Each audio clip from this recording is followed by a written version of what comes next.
구독과 좋아요는 큰 힘이 됩니다. 용띠해 새해가 시작되었습니다. 새해를 시작하시면서 여러분 각자가 꿈이 있고 희망이 있을 것입니다. 그 꿈을 이루기 위해서 어떤 마음과 어떤 각오를 가지고 시작하십니까? 오늘 본문 에스라 2장은 70년 동안의 바벨론 포로 생활을 끝내고 다시 예루살렘으로 돌아온 사람들의 명단이 쭉 기록되어 있습니다.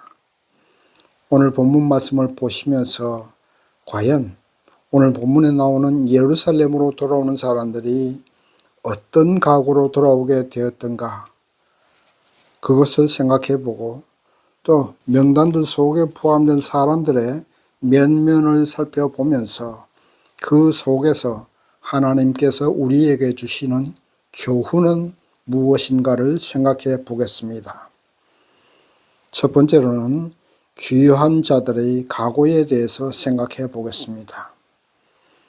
본문에 기록된 귀한 자들은 한 번에 예루살렘에 온 것이 아닙니다. 바사 제국의 초대왕 고레스 왕의 조서에 따라서 스룹바벨의 인도하에 1차적으로 귀환한 것이 기원전 538년입니다. 그리고 그 후에 기원전 457년에 에스라의 인도하에 아닥사스다 1세 때에 2차 귀환을 했었습니다.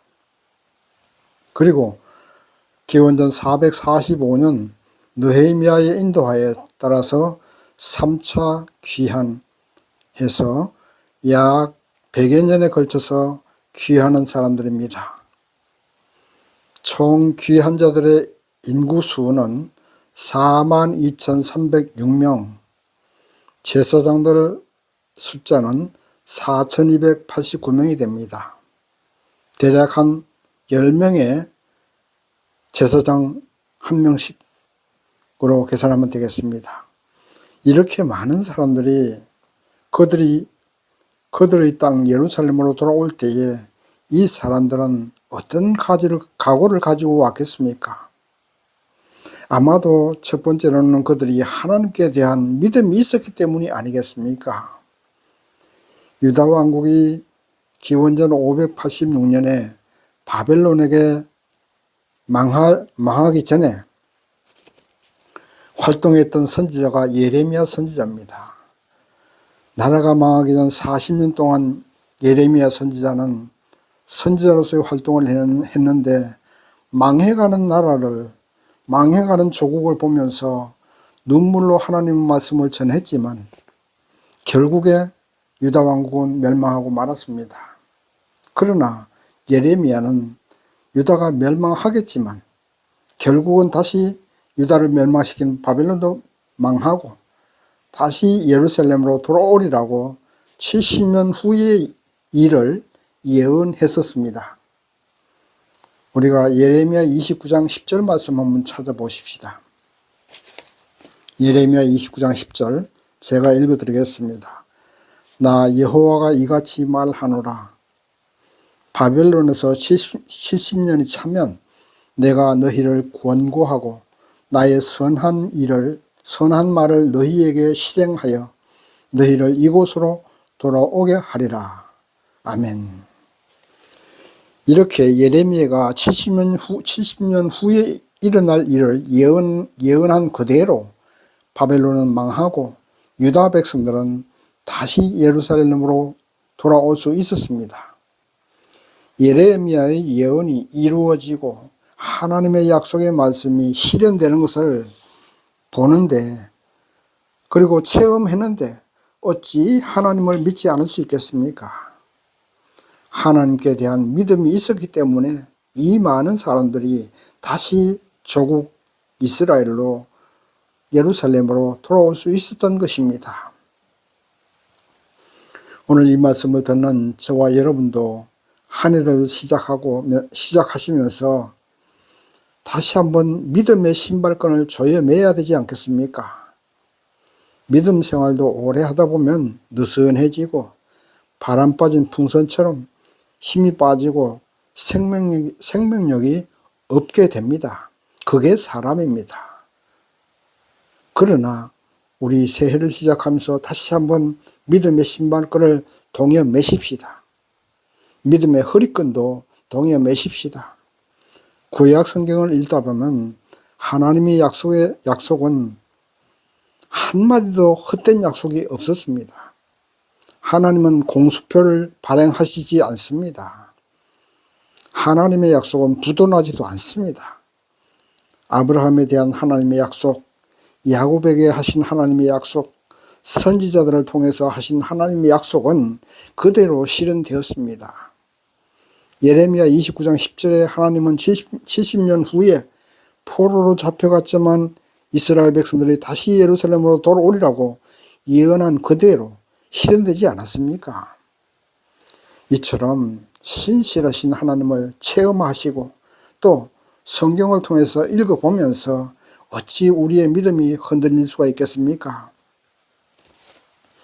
42,000명이 넘는 유대인들이 다시 예루살렘으로 돌아오는 것은 그렇게 쉬운 일이 아닙니다. 사람이 어떤 곳에서 뿌리박고 살게 되면 그곳을 떠나는 것이 그렇게 쉽지 않지 않습니까?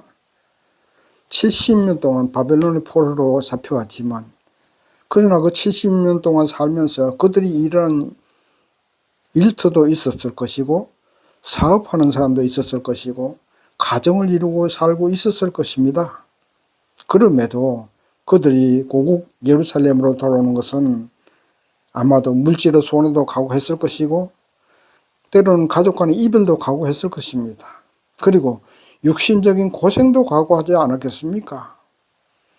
예루살렘에 돌아온다고 해서 직장이 보장된 것도 아니고 편안히 쉬면서 잘 먹고 잘 살 수 있는 것도 아닙니다. 그런데도 귀한 자들 42,000명은 예루살렘으로 다시 돌아왔습니다. 왜 그렇습니까? 실현되는 하나님의 약속을 보시면서 하나님의 약속을 믿었기 때문입니다. 약속한 모든 것을 지키시는 하나님, 신실한 하나님에 대한 믿음이 있었기 때문에 돌아오게 된 것입니다. 새해가 밝아왔습니다. 42,000여 명의 귀한 자들처럼 우리는 다시 한번 예수님께 돌아오십시다. 십자가 앞으로 돌아오셔서 무릎 꿇으십시다. 혹시라도 하나님을 떠난 사람들이 이 방송을 듣고 계십니까? 돌아오십시오. 하나님께 돌아오십시오. 하나님은 신실하신 하나님이고 약속하신 모든 것은 지키시는 하나님이십니다. 성경 말씀은 거짓이 없습니다. 약속하신 그 모든 것, 우리 주 예수님 이 땅에 다시 재림하실 그 약속도 그때가 그대로 실현될 것입니다. 그때가 언제인지는 알 수가 없습니다. 그것은 하나님의 주권이기 때문입니다. 그러나 하나님의 말씀은 또 하나님의 약속은 부도가 나지 않고 그대로 이루어집니다. 때가 되면 이 땅에 다시 오실 것이고 불신자에게는 심판자로 오실 것이고 믿는 자에게는 구원자로 오실 것입니다. 새해를 시작하면서 나를 위한 삶이 아닌 예수님의 영광을 위한 삶을 살기로 다짐해야 됩니다. 사업도 직장도 시간도 또 건강도 모두가 다 하나님 영광을 위해서 사용해야 됩니다. 육신의 고생, 물질적 손해가 본다 해도 하나님은 다시 그것을 보상해 주시되 30배, 60배, 100배로 보상해 주실 것입니다. 그러므로 새해를 시작하면서 하나님이 나를 위해서 일하시도록 기도하지 말고 내가 하나님을 위해서 무엇을 할 것인가를 기도하십시오. 주를 위한 고생도 각오하고 물질의 손해도 각오하고 모든 것을 버릴 각오를 하면서 새해를 시작하십시오.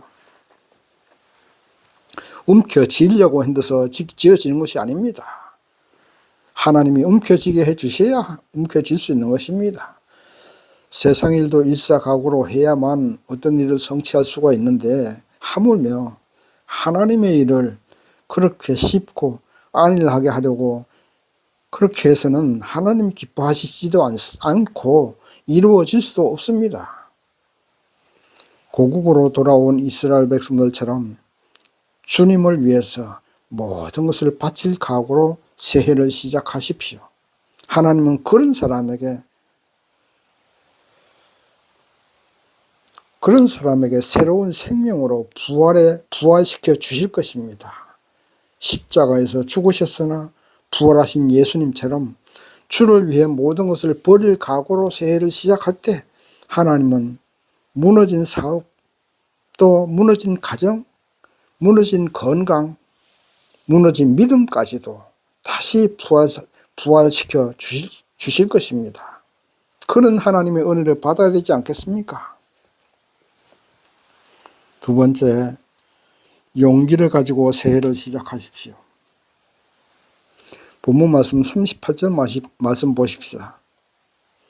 바스훌 자손이 1247명이요. 아멘. 본문의 바스훌 자손은 한때 예레미야 선지자를 학대한 적이 있습니다. 예레미야 20장 1절에서 6절까지 말씀 한번 여러분들 찾아보십시오. 예레미야 20장 1절에서 6절 말씀 보면 제사장 임멜의 아들 바스훌은 여호와의 집 유사장인데 예레미야를 때리고 착고에 채우는 악행을 저질렀던 것을 기록해 놓았습니다. 결국 바스훌은 바벨론의 포로로 잡혀가고 말았습니다. 그가 그렇게 학대하고 착고에 채웠던 예레미야 선지자의 말을 그대로 실현되어서 그는 바벨론 포로로 잡혀갔습니다. 그리고 거기서 죽었습니다. 그러나 그의 후손들은 그렇지 않은 것 같습니다.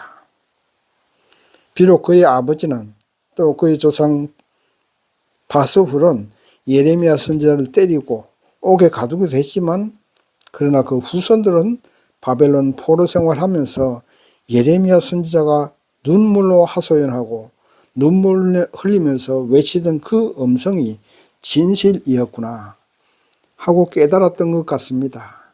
그런 회개와 깨우침이 있었기 때문에 1247명의 후손들이 예루살렘으로 돌아온 것 아니겠습니까? 아버지가 목사이면 그 자손들의 믿음이 시원치 않고 형식적인 경우가 많습니다. 그러나 본문의 바스훌의 자손들은 오히려 그들의 조상보다 그들의 아버지 바스훌보다 훌륭한 믿음을 가지고 있었던 것 같습니다. 예레미야 선지자의 말이 그대로 실현된 것을 보고 나서 믿음의 변화가 생긴 것인지 아니면 그 이전부터 포로 생활의 서러움을 맛보면서 하나님께 대한 회개와 믿음이 생긴 것인지 모르겠지만 여하튼 바스훌의 후손들은 다시 예루살렘으로 돌아와서 성전 건축에 참여했던 것입니다. 우리가 전도하다 보면 나는 죄가 너무 많아서 교회 못 나옵니다. 이렇게 말하는 사람도 있습니다. 그러나 한번 실패를 경험하고 나면 어떤 새로운 일에 도전하기가 쉽지 않습니다. 또다시 실패할 것 같은 마음이 들기 때문이겠지요. 요즘 말로 하면 실패에 대한 트라우마 아니면 징크스 이런 마음 아니겠습니까? 바로 이런 마음 때문에 망설이는 경우가 있습니다. 그러나 실패 한번 하지 않고 인생 사람이 어디 있습니까? 실패는 실패로 끝나지 않습니다. 계속 도전해 나가는 사람에게는 성공으로 가는 하나의 과정에 불과한 것입니다. 실패하고 주저앉아 있는 사람에게는 정말로 실패로 끝나지만 계속 도전하는 사람에게는 성공으로 가는 하나의 과정에 불과한 것입니다. 실패가 아니라 이렇게 하면 안 된다는 사실을 알게 된 하나의 성공입니다. 죄가 많기 때문에 예수님이 필요하고 십자가 피 흘림이 필요한 것 아닙니까? 죄가 없으면 예수님이 필요가 없습니다. 실패가 있기 때문에 성공이 있는 것입니다. 용기를 가지십시오. 더 이상 실패에 대한 트라우마 아니면 자신감을 상실하고 주저앉고 마는 자포자기하는 마음으로 새해를 시작해서는 안 되겠습니다. 바스훌 자손들이 그들의 아버지와 조상들의 악행은 있었지만 다시 회개하고 올바른 하나님과의 관계를 회복한 것처럼 하나님과의 관계를 먼저 회복하십시오. 새해를 시작하시면서 하나님과의 관계를 회복하는 것이 가장 중요하고 가장 첫 번째 해야 될 일입니다. 올바른 믿음이 있다면 용기는 하나님이 주십니다. 내 힘으로 하는 것이 아니라 하나님의 능력으로 할 수 있는 것입니다.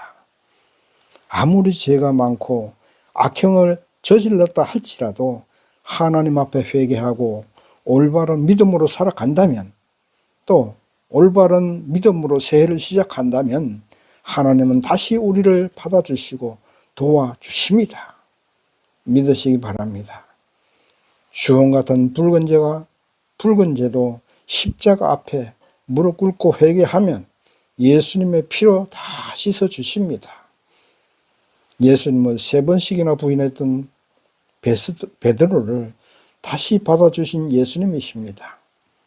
회개했기 때문입니다. 실패했다고 주저앉거나 용기를 잃고 겁쟁이처럼 자포자기하는 인생은, 그런 인생을 사시려고 하십니까? 주님 앞에 회개하십시오. 그리고 다시 한번 일어나십시오. 용기를 내십시오. 우리는 연약하지만 우리 주 예수님은 능력의 하나님이십니다. 예수 안에서 무엇이든 할 수 있습니다. 주님만 함께 하시면 다 이루어낼 수가 있습니다. 용기를 내서 새해를 시작하십시다. 다시 한번 말씀드립니다. 예수님께서 여러분에게 말씀하십니다. 두려워 말라. 내가 너와 함께한다. 담대하라. 내가 너와 함께한다. 주님께서 말씀하여 주셨습니다. 새해가 시작되었습니다. 지난해와는 달라야 합니다. 혹시 지난해에 실패에 쓰라린 고통이 있습니까? 주님께 용서받지 못할 죄를 범했습니까? 그러나 포기하지 마십시오. 실패는 실패가 아니라 성공으로 가는 과정일 뿐입니다. 용서받지 못할지는 우리의 생각일 뿐입니다. 하나님 앞에 눈물로 회개하기만 하면 하나님은 용서해 주십니다. 그리고 우리의 손을 잡아 다시 일으켜 주십니다. 더 이상 트라우마 같은 공포는 버리십시오. 믿음과 용기를 가지십시오. 두려움도 버리시고 담대하게 새롭게 하나님의 영광을 위한 삶을 시작하십시오. 좌절과 포기는 하나님이 주시는 것입니다. 좌절과 포기는 하나님이 주시는 것이 아닙니다. 사단이 주는 것입니다. 할 수 있다는 자신감과 용기가 하나님이 주시는 것입니다. 새해를 시작하면서 2024년이라는 가나안 땅을 정복하기 위해서 용기를 가지십시오. 하나님이 나와 함께 하시고 여러분과 함께 하신다는 믿음을 가지시고 담대하게 살아가시기를 바랍니다. 세 번째, 하나님은 차별하시는 하나님이 아니라는 사실을 믿어야 합니다. 본문 말씀 43절에서 54절까지 보면 느디님 자손이 쭉 기록되어 있습니다. 그런데 이 느디님 자손은 성전에서 나무를 패거나 물 깃는 일을 하는 흐드렛 일을 하면서 봉사하는 이방인들입니다. 우리가 여호수아 공부할 때 느디님 자손들은 스스로 이스라엘을 찾아와서 가나안 땅을 정복해가는 이스라엘을 찾아와서 성전에서 봉사하는 종이 되겠다고 다짐했던 이방인들이었습니다. 오늘날로 말하면 그야말로 하나님이 함께 하시는 이스라엘 백성들을 보고서 백기투항한 거지요. 백기투항한 겁니다. 스스로 이스라엘에게 와서 우리가 당신들의 종이 되겠다고 다짐했던 그런 사람들이 바로 느드림 사람들입니다. 결국 여호수아는 이들을 받아주었고 이들은 계속 역사적으로 이스라엘 백성들과 함께하면서 이스라엘 백성의 일부가 되어서 나무 패고 물기는 일을 대대손손 해왔습니다. 그러다가 그들도 바벨론의 포로로 끌려간 것 같습니다. 문제는 이방인인 이들이 귀한 자들의 명단에 동참했습니다. 그것도 종으로서의 삶을 살겠다고 다시 예루살렘으로 돌아와 성전 건축에 참여했던 것이지요. 대단한 믿음의 사람들 아닙니까? 그리고 이방인인 느디님 사람들까지도 귀한 자들에게 동참시킨 스룹바벨이나 에스라의 지도력도 대단하다고 봐야 할 것 같습니다. 느디님 사람들은 그냥 그곳 바사 제국에 살면 종으로 살지는 않을 것입니다. 비록 피정복민의 서러움만 맛보겠지만 종으로 살지는 않을 것입니다. 물론 예루살렘으로 다시 돌아와서 나무 패고 물 깃는 종의 삶이 비록 바사 제국의 삶보다 낫다고 생각할 수도 없습니다. 그런 점에서 오늘 저와 여러분은 느디님 사람들의 주를 위한 헌신과 스룹바벨과 에스라의 지도력을 배워서 새해의 삶에서 적용해야 한다고 생각합니다. 우리나라 속담에 백지장도 맞들면 낫다는 말이 있습니다. 새해에는 어떤 각오와 희망을 가지고 살아가십니까? 느디님 자손과 같은 헌신하려는 각오를 가져야 됩니다. 그리고 혼자서는 살아갈 수가 없는 것이 인생입니다. 누군가의 도움을 받아야 되고 누군가의 협조를 받아야 할 때도 있습니다. 그 도움과 협조를 끌어내는 것이 지도력입니다. 하나님을 믿는 성도들은 왕 같은 제사장들입니다. 그렇다면 스룹바벨과 에스라와 같은 지도력을 발휘하기도 해야 합니다. 이방인인 느드림 자손들까지 데리고 돌아온 이 스룹바벨과 에스라처럼 이방인인 세상 사람들을 하나님 앞으로 인도해야 할 책임도 있고 지도력도 있어야 됩니다. 나 혼자 하나님 믿고 복 받아서야 되겠습니까? 그것은 하나님의 뜻도 아닙니다. 세상 사람들은 다 같이 하나님이 주시는 복을 받도록 전도해야 하지 않겠습니까? 그것이 세상 사람들을 향한 지도력입니다. 우리가 다니는 교회는 지금 우리의 손으로 건축한다고 생각하십시오. 눈에 보이는 건물을 말하는 것이 아닙니다. 성도들 한 사람 한 사람이 모이고 기도할 때 그 모임 자체가 교회인 것입니다. 그러므로 내가 한 사람을 전도하면 벽돌 한 장을 쌓아 올려서 성전 건축하는 것과 같은 것입니다. 그것이 이방인을 향해서는 지도력이고 하나님을 향해서는 느디님 자손과 같은 종의 모습이고 헌신의 모습입니다. 제가 어렸을 때에 설날이나 추석 그리고 제사를 지낼 때는 음식들을 많이 해서 온 동네 사람들에게 나눠줬습니다. 그리고 친구들과 함께 동네 어르신들에게 집집마다 돌아다니면서 세배도 드렸습니다. 그렇게 해서 세배를 드리고 나면 그 집에 준비한 떡국을 주고 각종 맛있는 과자나 음식을 대접받았습니다. 그렇게 못 살았지만 그래도 그때는 그렇게 서로 나누어 먹고 인사도 드렸던 것입니다. 새해가 되었습니다. 우리 이웃들에게 영혼의 양식을 나누어 먹어야 됩니다. 생명의 떡인 예수 그리스도를 함께 믿고 함께 복받아야 하지 않겠습니까? 느디님 자손처럼 우리 함께 하나님 앞에 열심으로 헌신하십시다. 이제 말씀을 맺겠습니다. 새해가 시작되었습니다. 우리 믿음의 신발끈 다시 동에 매야 됩니다. 믿음의 허리끈도 동에 매십시오. 나는 할 수 있다는 패배의식에서 사로잡히는 것은 사단이 주는 것입니다. 하나님이 나와 함께 하시고 예수님이 나를 도우신다는 믿음의 확신을 가지시고 헌신하는 마음으로 새해를 시작하시는 저와 여러분이 되시기를 주님의 이름으로 축원합니다. 아멘.